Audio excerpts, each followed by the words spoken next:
Information discussed in this podcast may be sensitive in nature to some listeners. Listener discretion is advised.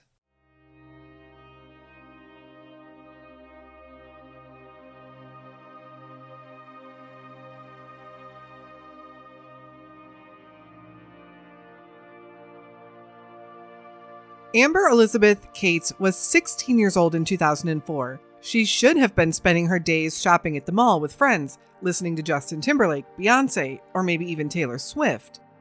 But by 16 years old, Amber had already had a bit of a troubled background, and she was known to be now hanging out with some older, maybe not so great people. In April, Amber was living with her older sister, and her sister was hopeful that she would be able to help Amber get back on track. That April, Amber planned to visit some relatives for spring break. Her sister knew this. This was the plan. So on April 11th, 2004, she took Amber to their mother's house and dropped her off.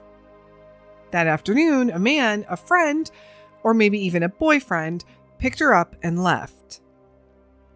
As time went on, it was realized that Amber never made it to where she was supposed to be going for spring break, and no one could reach her or find her anywhere.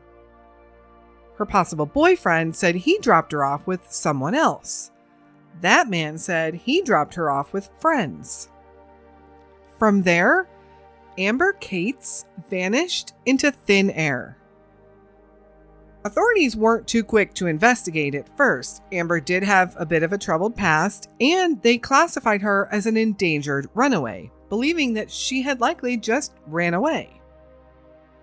But something wasn't adding up, and Amber's sister was determined to find her and get to the bottom of things. To date, Amber is still missing.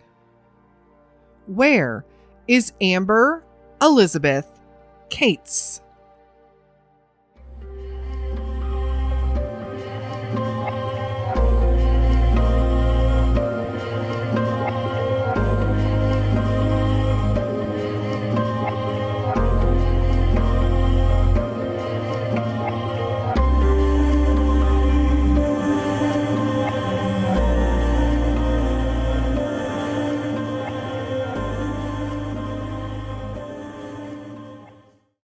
Hello, and welcome back to the Where Are They podcast and another unsolved missing persons story.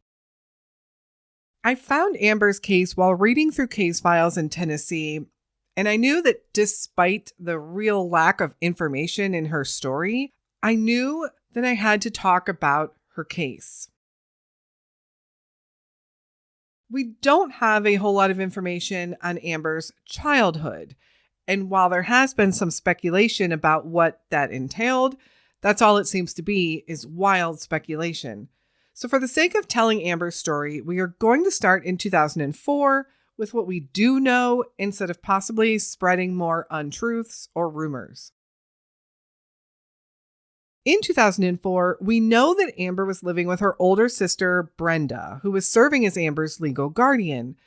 Brenda and Amber's father had passed away, and Brenda had promised her dad that she would look out for Amber and take care of her. This was one of his dying wishes, and Brenda was going to honor that.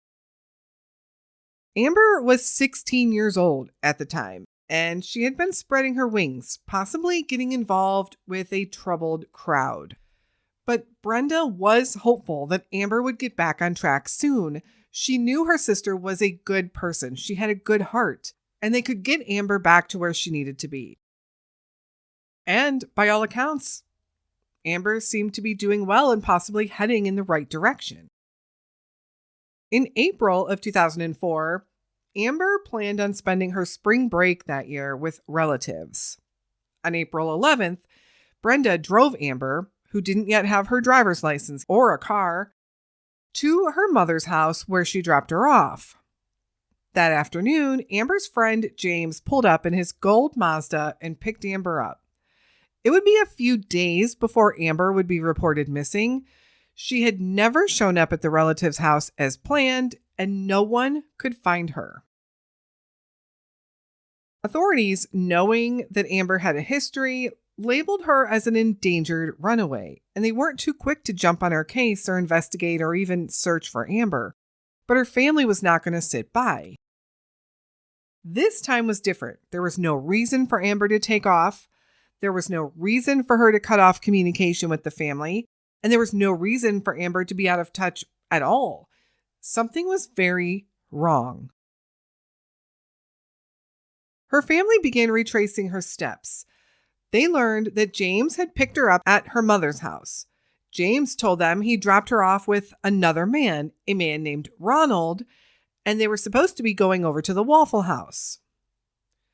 Now, it would be some time before this Ronald was finally tracked down, and when he was, it would be the authorities that found him locked up in an Alabama prison. Ronald told law enforcement that, yeah, he did get Amber that day, and he dropped her off with friends at a garage that they were all known to hang out at.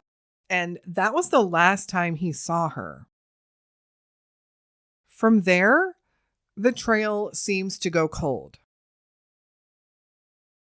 Detectives did confirm that the last confirmed sighting of Amber was at a construction site office with her friends, possibly that garage where Ronald said that he had dropped her off at.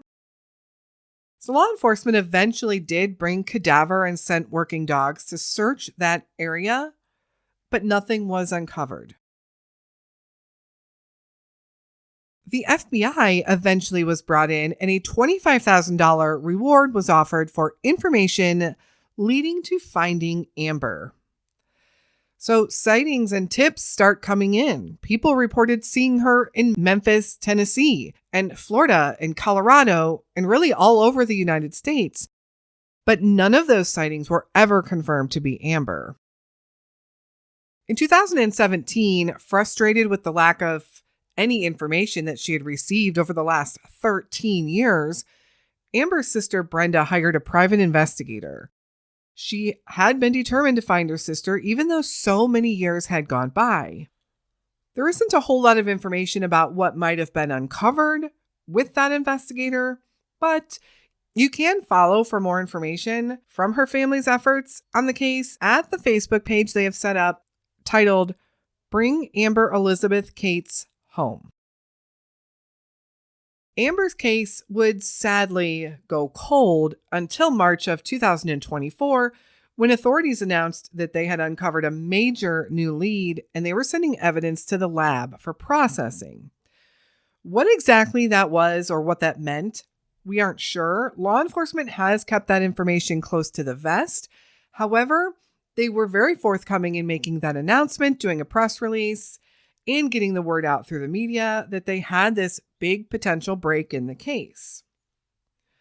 Of course, here we are a year later, and there's still no news as to what that lead was or what, if anything, ever became of it. Columbia, Tennessee is a mid-sized city just south of Nashville. It is generally considered part of the Nashville metropolitan area, although it is about an hour's drive between the two. Columbia has a population of just around 47,000 residents. Within the city flows the Duck River, one of Tennessee's most scenic riverways. This river is popular with fishermen, kayakers, and visitors who just want to enjoy the peaceful scenery. The Duck River is 290 miles long and is the longest Tennessee river to be completely contained within the state's boundaries. Now, it seems that foul play or human trafficking are the two theories that authorities are leaning towards in the case of Amber Cates. So curiously, I did a little research on human trafficking in Tennessee, but I do want to note that regardless of what these numbers say, human trafficking can and does happen everywhere.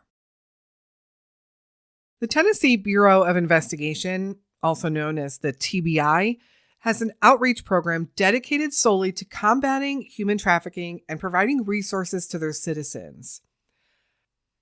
On their website, ithastostop.com, which is a fantastic resource, they have listed some pretty alarming statistics, such as 85% of Tennessee counties have reported at least one case of sex trafficking in the last 24 months.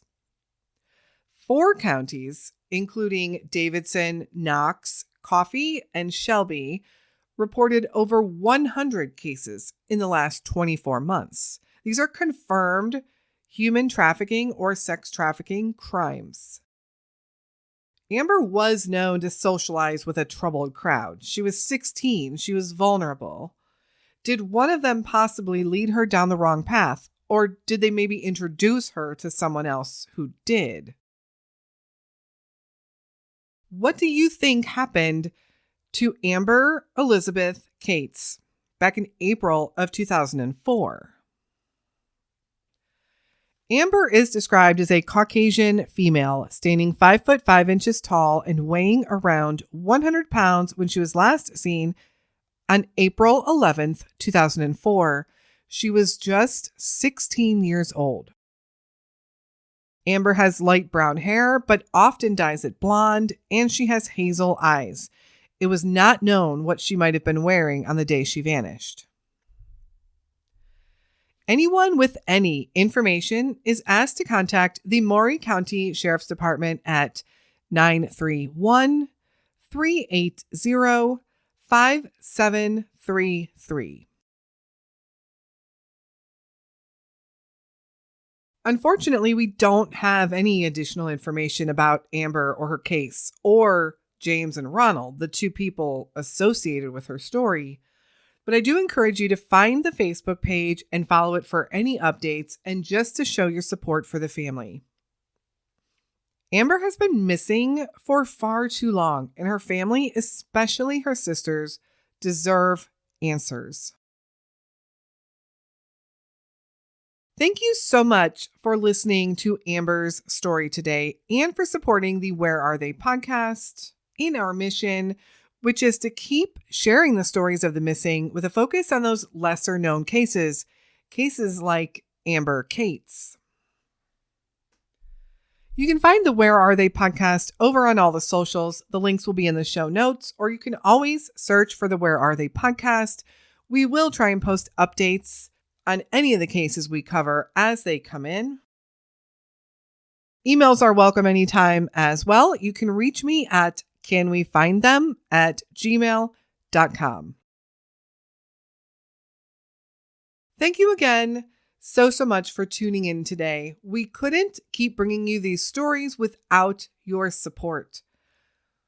So many of these cases are just waiting for that one tip. And there is possibly just one person out there that may have that missing puzzle piece. We will be back again very soon with another unsolved missing persons story. And until then, stay safe and hug your loved ones.